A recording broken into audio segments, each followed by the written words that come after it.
Hello, എല്ലാവർക്കും നമസ്കാരം. നമ്മൾ ഒത്തിരി നാളുകളായിട്ട് പറഞ്ഞുകൊണ്ടിരിക്കുന്ന ഒരു കാര്യമാണ് ന്യൂസിലൻഡിലെയും ഓസ്ട്രേലിയയിലുമൊക്കെ വിസ തട്ടിപ്പുകളെക്കുറിച്ച്. ഇതാ ഏറ്റവും പുതിയ വാർത്ത പുറത്തു വന്നിരിക്കുന്നു. ഓക്ലൻഡിൽ വിസ തട്ടിപ്പിനിരയായി ഏകദേശം 19 പേർ. അവർ 19 പേരും ഇന്ത്യക്കാരാണ്. അവർ ഒരു ഗതിയും പരഗതിയുമില്ലാതെ അവസാനം പോലീസ് കേസുമായിട്ട് ഓക്ലൻഡിൽ ഇപ്പോൾ ഒറ്റപ്പെട്ട് ജീവിക്കുകയാണ്. അല്ലെങ്കിൽ പോലീസ് കസ്റ്റഡിയിൽ എന്ന് പറയാൻ പറ്റില്ല, പോലീസ് അവരെ സംരക്ഷിച്ചുകൊണ്ടിരിക്കുകയാണ്. എന്താണ് വാർത്തയുടെ ഡീറ്റെയിൽസ് എന്ന് നമുക്ക് നോക്കാം.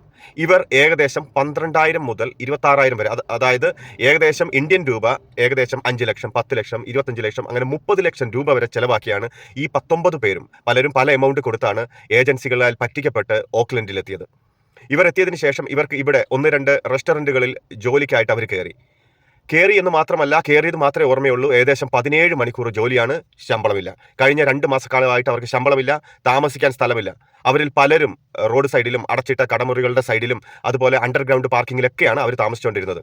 വർക്കിംഗ് സമയത്ത് അവിടുന്ന് കിട്ടുന്ന ഭക്ഷണം ബാക്കിയുള്ളത് എന്തെങ്കിലും പൊതിഞ്ഞെടുക്കുകയോ അല്ലെങ്കിൽ അവിടുന്ന് കിട്ടുന്ന ഭക്ഷണത്തിൻ്റെ അവിടുന്ന് കിട്ടുന്ന ഭക്ഷണം അവർ കൊടുക്കുന്ന ഭക്ഷണം കഴിക്കുകയോ അങ്ങനെയൊക്കെ ചെയ്യുന്നു. അല്ലാത്ത സമയത്ത് വെറും കുപ്പിവെള്ളവുമായിട്ട് റോഡ് സൈഡിലും കടത്തിണ്ണയിലും അവർ കിടക്കുകയായിരുന്നു. അവസാനം സിഖുകാരുടെ ടെമ്പിൾ, പഞ്ചാബികളുടെ ടെമ്പിളുകളിൽ പോയി അവിടുന്ന് ഭക്ഷണം കഴിക്കുക. അവസാനം അവിടുത്തെ ഒരു മുതിർന്ന ആളെ കണ്ടുപിടിച്ച് അവർ വഴി പോലീസിനെ കോൺടാക്ട് ചെയ്ത് ഇപ്പോൾ അവർ നാട്ടിലേക്ക് എങ്ങനെയെങ്കിലും തിരിച്ചു പോരാൻ വേണ്ടി ബുദ്ധിമുട്ടുകയാണ്.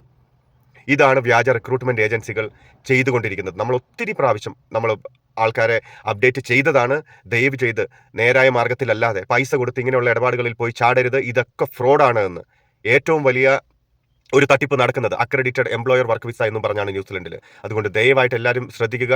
നേരായ മാർഗത്തിൽ എലിജിബിലിറ്റി ഇല്ലാതെ എന്തെങ്കിലും വിധത്തിൽ പൈസ കൊടുത്ത് ന്യൂസിലൻഡിലോ ഓസ്ട്രേലിയയിലോ ഒക്കെ എത്തപ്പെടാം എന്ന് വിചാരിക്കുന്നവരുടെ അവസ്ഥ ഇങ്ങനെയായിട്ട് മാറുകയാണ്.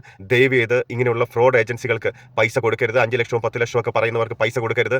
ശരിയായ ഓഫർ ലെറ്ററോ ശരിയായ എഗ്രിമെൻറ്റോ കോൺട്രാക്റ്റോ ഇല്ലാതെ, ഇതൊന്നും വെരിഫൈ ചെയ്യാതെ നിങ്ങൾ ആർക്കും പൈസ കൊടുക്കരുത്. ആദ്യം മനസ്സിലാക്കുക, ഇവിടെയുള്ള കമ്പനികൾക്ക് ജോലിക്കാരെ ആവശ്യമുണ്ടെങ്കിൽ അവർ തീർച്ചയായിട്ടും നമ്മൾക്ക് ശമ്പളം തന്ന് നമ്മളെ ഇങ്ങോട്ട് എടുക്കുകയാണ് ചെയ്യുന്നത്. അല്ലാതെ നമ്മളുടെ കയ്യിൽ നിന്ന് പൈസ മേടിച്ചിട്ട് അവരെ കമ്പനി കയറ്റുകയല്ല. അതുകൊണ്ട് പൈസയുടെ ഒരു ഇടപാടും ഇങ്ങനെയുള്ള സ്ഥലങ്ങളിലില്ല. വിസ ഫീസ് ഉണ്ടാകും, അതല്ലാതെ ഇത്രയും വലിയ ഒരു എമൗണ്ട് ഒരിക്കലും ആരും ഒരു കമ്പനിയും നിങ്ങളുടെ കയ്യിൽ നിന്ന് മേടിക്കില്ല. അത് ഫേക്കാണ്. ദയവ് ചെയ്ത് എല്ലാവരും ഈ വീഡിയോ ഒന്ന് ഷെയർ ചെയ്യുക. ഇനിയും ഒരു മലയാളിയും ചതിക്കപ്പെടാതിരിക്കട്ടെ.